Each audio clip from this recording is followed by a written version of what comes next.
Cracks in concrete or masonry basement walls can turn into active water leaks. As the soil around your foundations becomes saturated with rain and irrigation water, preventing costly damage requires a little preparation to the repair area. Proper and correct preparation is essential to achieving successful repairs. Using a masonry chisel, enlarge the crack to a minimum to about 3/4 of an inch. Then remove all loose material. Make sure the edges of the crack are cut squarely, or undercut.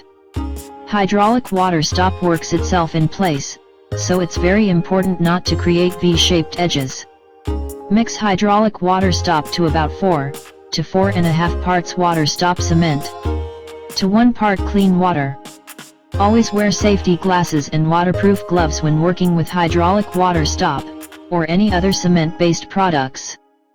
Use a margin trowel to thoroughly mix the material to heavy part consistency. Make sure that the mix is uniform and lump-free. If the mix is too wet, add additional water stop cement, and mix thoroughly. If the mixture is too dry, add small amounts of water sparingly.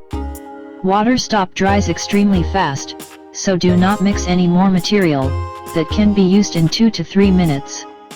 Take a handful of water stop in your glove hand, and begin to work the material into a ball.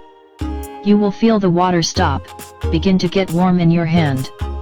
Now press the water stop cement into the crack, using heavy pressure, and hold in place for several seconds. After the material becomes thumbprint hard, use a margin trowel to trim the patch, to match the contour of the ceramic surface. The water stop repair can be painted after 7 days, with a water-based latex paint. Water stop can also be used to repair leaks in swimming pools and fountains, and can even set under water.